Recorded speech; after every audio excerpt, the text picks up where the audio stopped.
Namaskar, मैं हूं उदय प्रताप सिंह.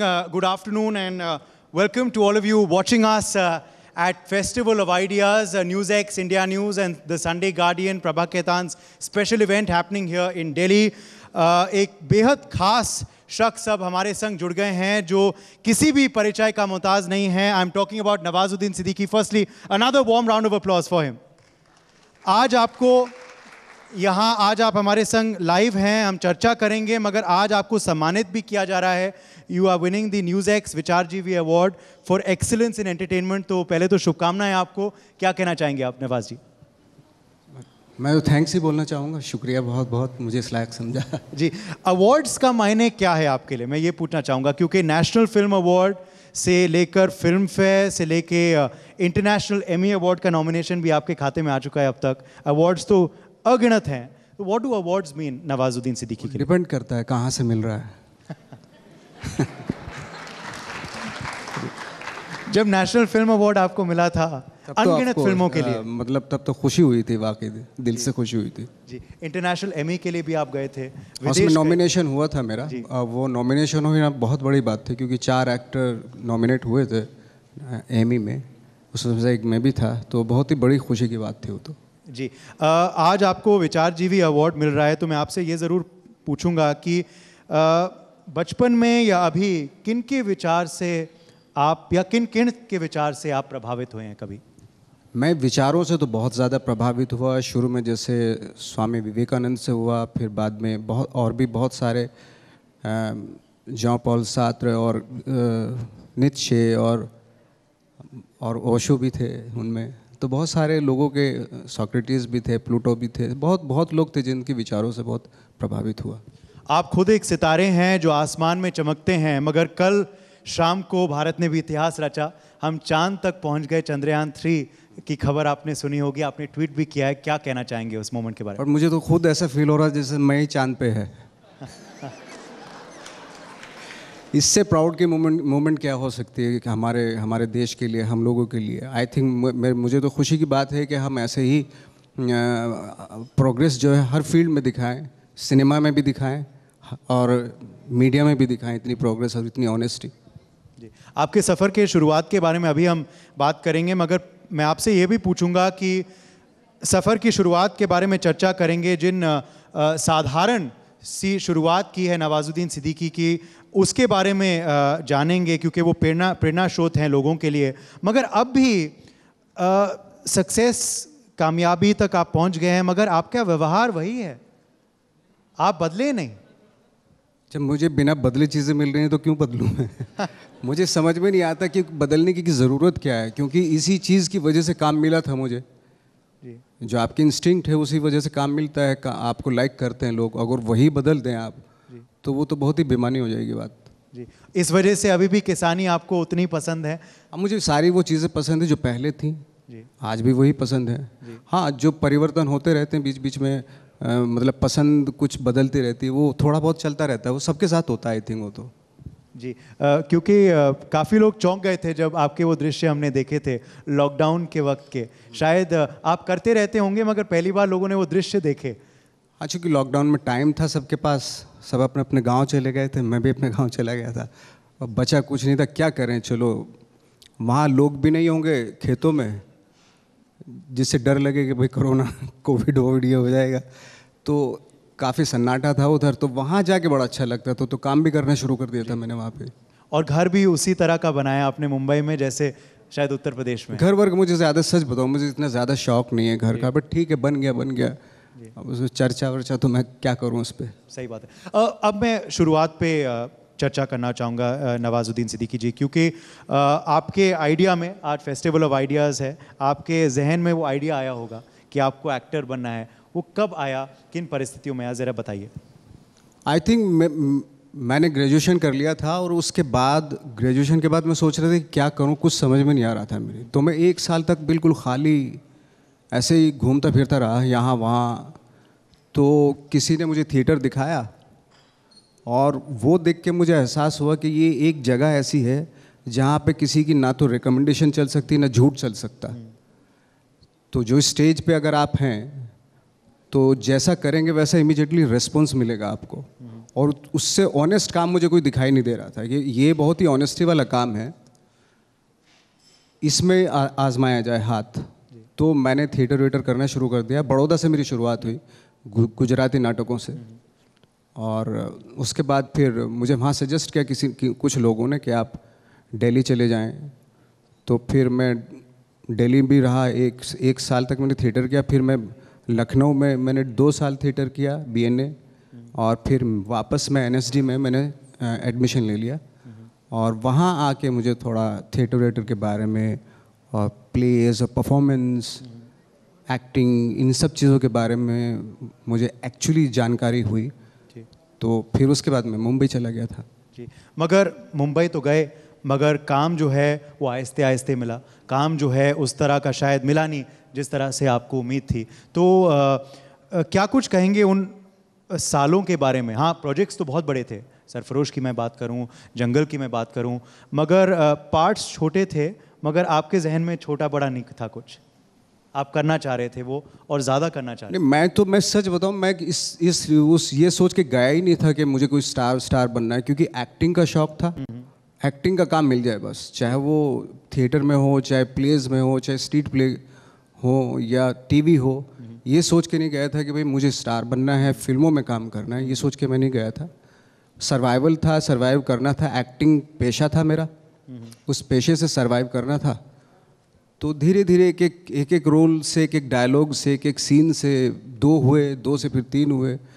तो जैसे सीढ़ियाँ चढ़ते हैं वैसे हुआ, कोई अचानक से चमत्कारी कुछ नहीं हुआ मेरे साथ जी। इसीलिए मेरा बिलीव ही नहीं है, चमत्कारों पे बिलीव ही नहीं मेरा, क्योंकि मेरी लाइफ में जो सारे कुछ हुआ वो बाकायदा एक एक चीज़ करके हुआ, एक एक स्टेप से हुआ। जी, इरफान साहब के फिल्म में भी आपने काम किया। छोटा सा रोल था, कैमियो था, मगर तब से उनकी नज़र आप पे पड़ी, और तब जब उन्होंने आपका न्यूयॉर्क में कैमियो देखा, मैंने पढ़ा है कि वो भी खुद रोने लग गए वो देखकर। हाँ, हम लोग न्यूयॉर्क में थे और फिल्म का नाम भी न्यूयॉर्क ही था। तो एक सीन था, काफ़ी बड़ा सीन था। तो कबीर ने मुझसे कहा कि ये सीन करना है। तो मैंने ये सीन पढ़ा, तो मैंने ये पढ़ के तो नहीं हो सकता, इसको विजुलाइज कर लेता हूँ मैं। क्योंकि इमीडिएटली जैसे मैं पहुँचा था, कि जेट लैग भी था मुझे, तो मैं डायलॉग याद नहीं कर सकता। तो 6-7 पेज के डायलॉग थे। तो मैंने कहा इसको विजुलाइज कर देता हूँ मैं, और एक ही टेक में हो सकता है तो हो जाएगा ये, तो ट्राई करते हैं। तो कबीर भी माने और हमने किया वो। और चूंकि मैंने बिल्कुल सोच रखा था, जो सोच रहा था वही बोलता जा रहा था, वो हो गया एक टेक में। तो वो सीन मुझे भी मालूम नहीं था कि इस तरीके से निकल के आएगा वो सीन। तो फिर इरफान भाई को बुलाया गया, वो देखा उन्होंने, तो काफ़ी अप्रिशिएट किया उन्होंने, अच्छा लगा उनको। जी, आपने अभी कहा कि आप मुंबई स्टार बनने नहीं आए थे, एक्टिंग करने आए थे, मगर क्या आप मानते हैं कि आज नवाजुद्दीन सिद्दीकी स्टार बन गए हैं? मेरा तो बिलीव नहीं। मैं फ्रेंकली स्पीकिंग, मैं अभी भी मैं एक्टर ही बन जाऊं वो भी काफ़ी, क्योंकि इतना वास्ट है ये एक्टिंग का जो फील्ड है, कि मैं जितनी भी इसमें डीप में जाता हूँ, जितनी भी गहराई में जाता हूँ, मुझे वो डरा देती हैं ये चीज़ें। क्योंकि इतना कुछ है कहने के लिए, एक्सपेरिमेंट करने के लिए, कि एक ज़िंदगी भी काफ़ी नहीं है, ना काफ़ी है एक ज़िंदगी भी। तो ढंग से एक्टर ही बन जाओ भी काफ़ी, आई थिंक। उसी की कोशिश करते रहते हैं कि कुछ हासिल हो जाए, कुछ ये जो रोल कर रहा हूँ ये हो पाएगा या नहीं, पर जो सोचा है वो एग्जीक्यूट हो जाएगा। क्योंकि कभी कभी क्या होता है कि सोचने में तो बड़ा मज़ा आता है कि मैं इस रोल को इस तरीके से करूँगा, है ना, लेकिन जब खड़े होकर करते हैं तो बहुत सारी चीज़ें मिस होती हैं। वो कभी अचीव होती हैं, कभी नहीं होती हैं।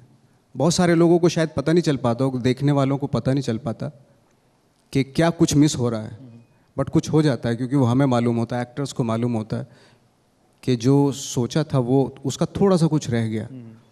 तो इसी कश्मकश में आई थिंक पूरी ज़िंदगी निकल जाती है जी, ऐसा होता है जी। मगर जब नवाजुद्दीन करते हैं तो कमाल करते हैं। सहमत हो तो तालियां बजाएं। मैं ये भी आपसे पूछना चाहता हूं कि आप इंटरनेशनल एमी अवार्ड नॉमिनेशन का भी जिक्र कर रहे थे। आप खुद कैन फिल्म फेस्टिवल जा चुके हैं बेहद काफ़ी बार, मल्टीपल टाइम्स। पिछले साल हमने देखा था भारत को भी फोकस देश बनाया था कैन ने। तो भारतीय सिनेमा का डंका विदेश में बज रहा है काफ़ी सालों से। मगर जब आप जाते थे शुरुआत में और अब जब आप जाते हैं तो फ़र्क क्या महसूस किया है about Indian actors and about Indian films? क्या रिस्पॉन्स मिलता है आपको विदेश में? अभी क्या है कि हमारा जो सिनेमा है थोड़ा सा इंटरनेशनली थोड़ा आई थिंक मुझे ऐसा लगता है, हो सकता है मैं गलत हूँ, थोड़ा इंटरनेशनल प्लेटफॉर्म पे थोड़ा अभी लाइक जिस तरीके से कोरियन सिनेमा है या ईरानियन सिनेमा है या यूरोपियन सिनेमा है, जो इंटरनेशनल सिनेमा में इंटरनेशनल प्लेटफॉर्म पे जो वो उनकी फिल्में अप्रिशिएट की जा रही हैं, उस लेवल पे शायद हम अभी पहुंचने में हमें शायद वक्त लगेगा। क्योंकि कुछ जो बना सकते हैं उन इतना दमखम है हमारे कंट्री में, यूथ के पास इतना दमखम है कि वो अच्छा सिनेमा बना सकता है, बट उनके पास फाइनेंस की बहुत कमी होती है, और जिनके पास अथाह फाइनेंस है वो उस तरफ सोचते नहीं है। ये तो है जी। क्योंकि हमने देखा था कि नाटू नाटू ने पुरस्कार तो जीता इस साल बेस्ट सॉन्ग में ऑस्कर्स में और गोल्डन ग्लोब्स में, मगर बेस्ट फिल्म या बेस्ट इंटरनेशनल फिल्म तक पहुंचने के लिए अभी शायद समय है, आपको लगता है? नहीं, समय तो नहीं, अगर चाहें तो हो भी सकता है, लेकिन चाहने वाले जो हैं ना उनके पास रिसोर्सेज की कमी है। जो चाहते हैं, जो पैशनेट है सिनेमा को लेके, उनके पास रिसोर्सेज नहीं है, जो फैक्ट है। और जिनके पास है, जो मैंने बताया, जिनके पास है वो चाहते नहीं है। जिनके पास पैसे हैं वो और पैसा बनाना चाहते हैं। तो ये फ़र्क है जी, लक्ष्य का फ़र्क है, लक्ष्य का फ़र्क है जी बिल्कुल। मैं ये भी ज़रूर आपसे पूछूंगा कि आप खुद गेम चेंजिंग एक्टर थे ओटीटी पे। आप उस समय आए ओटीटी पे जब अक्सर बड़े स्टार्स करते नहीं थे और अक्सर बहुत लोगों के घरों में ओटीटी सब्सक्रिप्शंस थे नहीं। Then you entered the web series and OTT space. तो तब आपको लगा नहीं कि कहीं ना कहीं रिस्क है, या रिस्क लेना पसंद है? मुझे खुद नहीं पता था ओटीटी क्या है। मुझे बताया कि एक सेक्रेड गेम्स करके एक सीरीज़ है, वो ओटीटी पे आएगा। मैंने ओटीटी क्या है ये, तो उन्होंने कहा कि ये सीरीज़ है और एक प्लेटफॉर्म है ओटीटी, उस पे आएगा। तो मैंने कहा यार इतनी मुश्किल से, तो मुझे लगा टीवी सीरियल है। मैंने इतनी मुश्किल से तो फिल्मों में आया हूँ मैं, वापस से तुम मुझे टीवी सीरियल करवा रहे हो।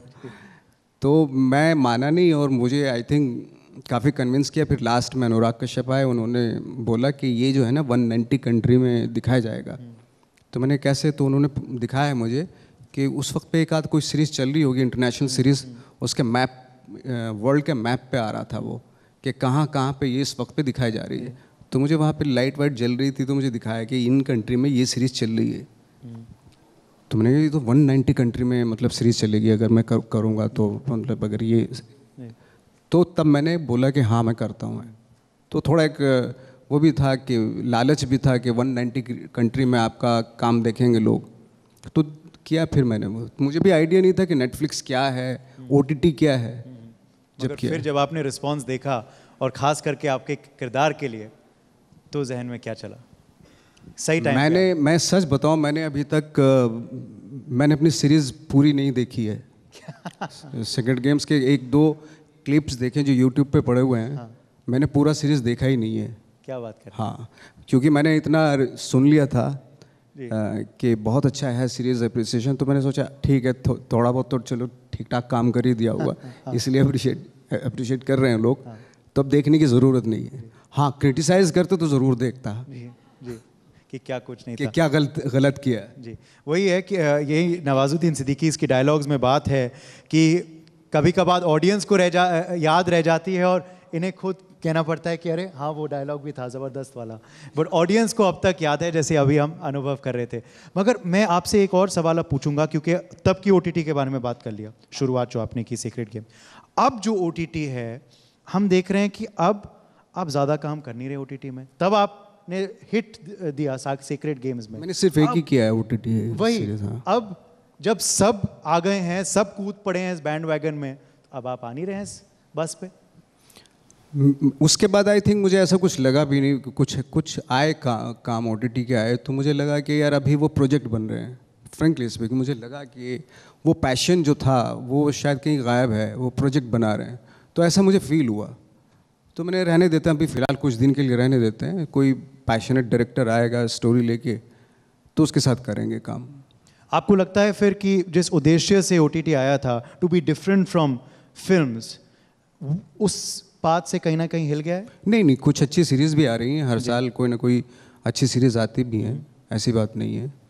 पर उनकी और आवश्यकता है शायद। और हाँ, जी। मतलब मैं तो देखता नहीं, मैं जो अच्छी जिसका वाकई जिसका नाम होता है, जिसके बारे में, जिस सीरीज़ के बारे में लोग नेचुरली बात कर रहे होते हैं, तो वो देखने का मन करता है। आखिरी कौन सी देखी आपने जो पसंद आई आपको अरे फिल्म या बाप रे, सीरीज?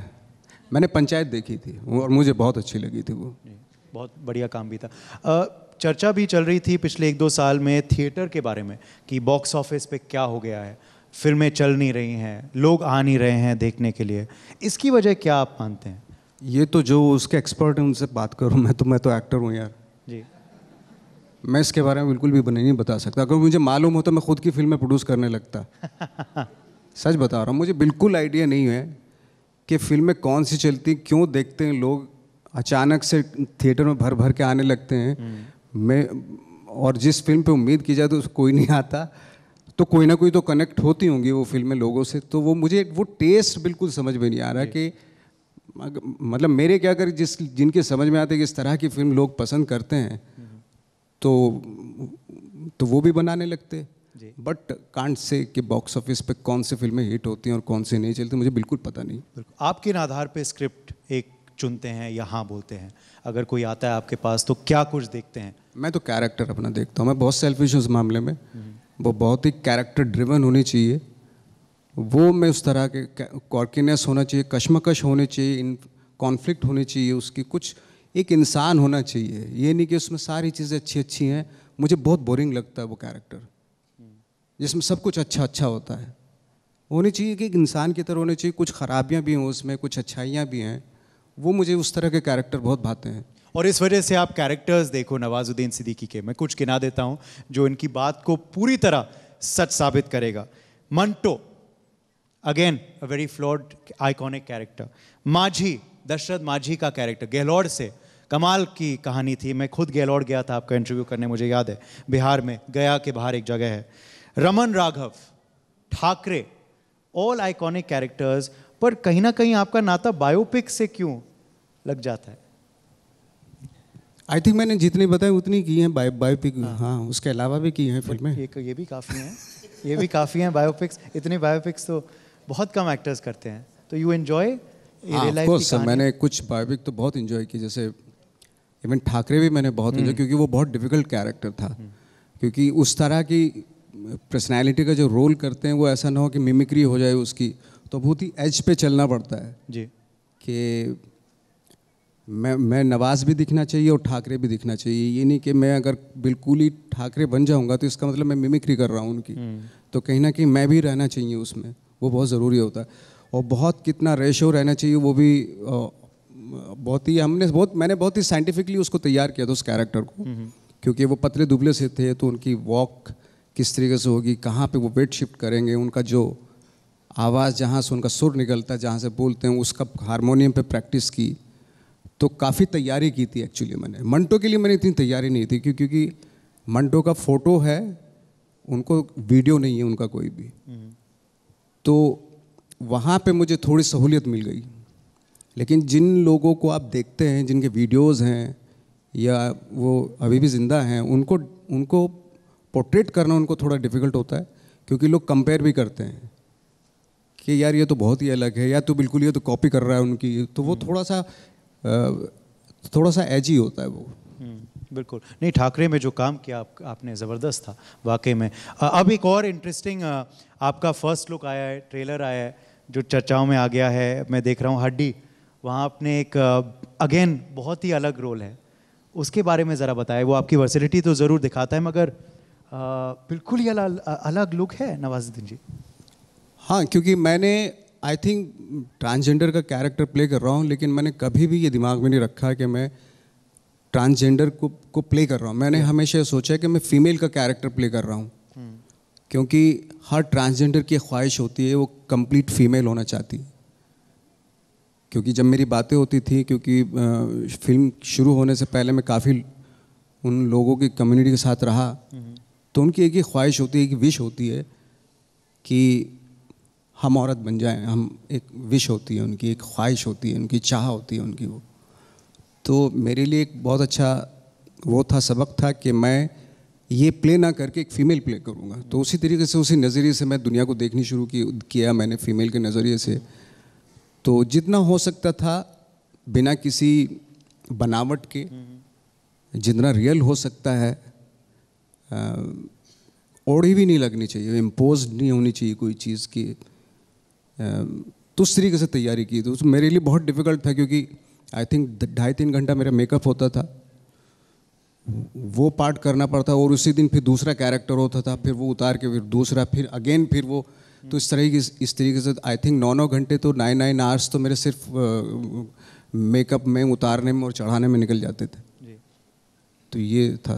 कभी कभार मुश्किल हो जाता है कि एक कैरेक्टर से निकलना, सेट से जब आप लौटते हैं घर या होटल, तो उससे बाहर आना, या फिर आप स्विच ऑन स्विच ऑफ आसानी से? नहीं, मैं स्विच ऑन स्विच ऑफ वाला एक्टर बिल्कुल भी नहीं हूँ। मैं जब तक कैरेक्टर होता है मैं उसमें रहना पसंद करता हूँ, क्योंकि मेरे हिस्से में ये काम है। मैं दुनिया में यही काम शायद करने के लिए आया था और मुझे खुशी होती है।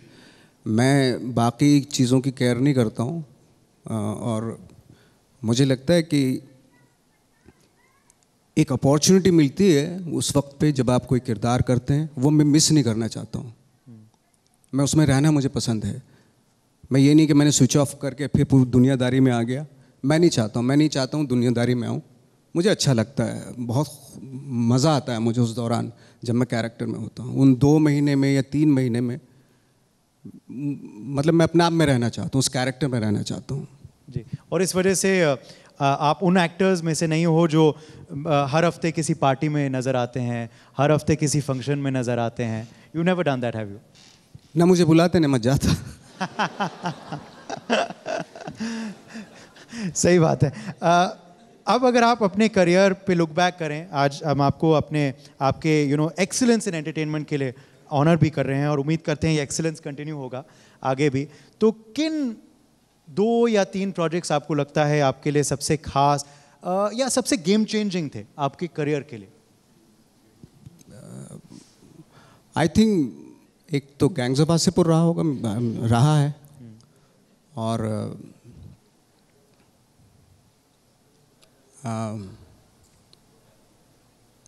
हाँ, यही गेम चेंजर। वो मतलब मेरे करियर का जो चेंज जो वो हुआ था, उसी फिल्म से हुआ था। हाँ, या गणेश गायतोंडे जो सीरीज़ में जो था। तो सीरीज़ में था।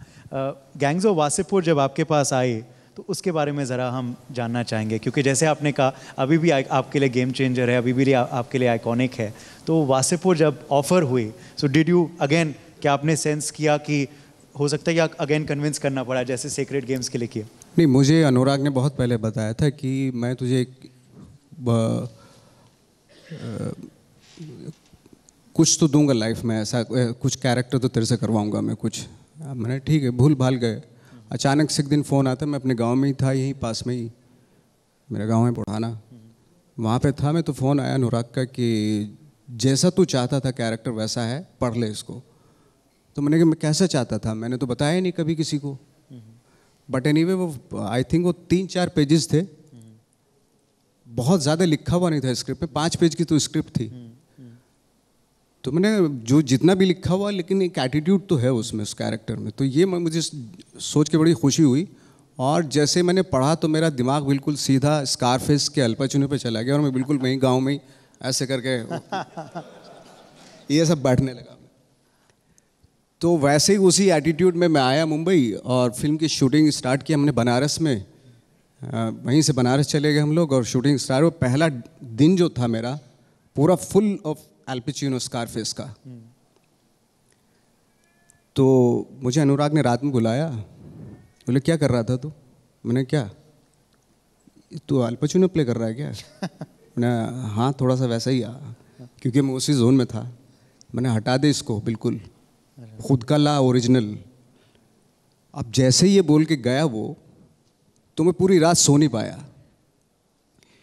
फिर मेरा दिमाग जो ना अपने गांव के आसपास के लोगों में, जिनके पास इस तरह का जो एटीट्यूड है या इस तरह के ऑ में रहते हैं, उनकी तरफ गया कि यार कोई एक तो होना चाहिए, ताकि कॉन्क्रीट सा होना चाहिए। इमेजेस जो है ना बहुत ही कॉन्क्रीट होनी चाहिए।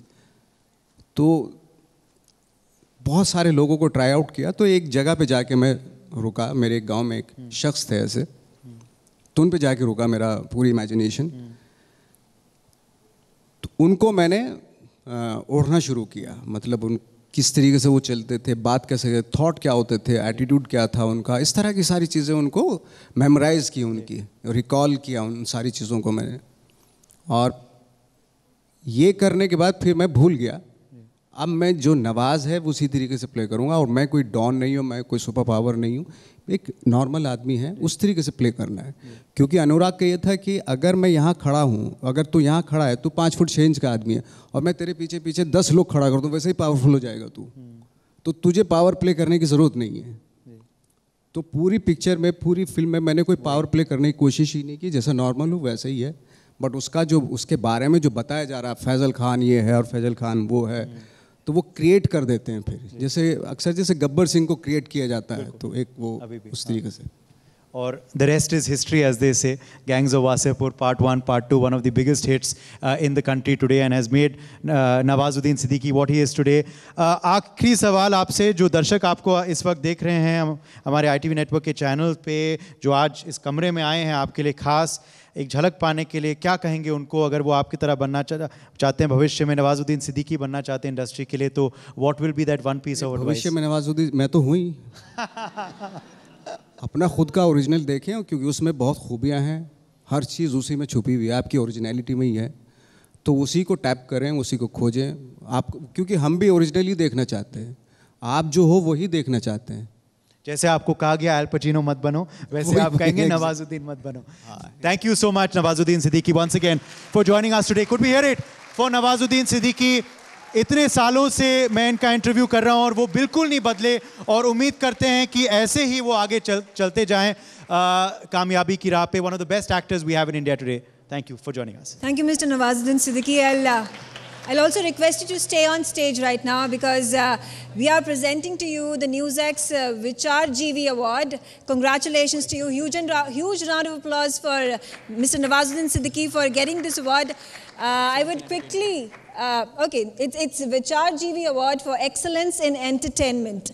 Right now I'm going to quickly invite on stage Dr. Aishwarya Pandit Sharma. She's the director of the Sunday Guardian Foundation, Rishabh Gulati, who's the managing editor of NewsX, Mr. Yashwant Rana, who's the managing editor of India News, and Priya Sehgal, who's the senior executive editor of NewsX, to present this award to Mr. Nawazuddin Siddiqui.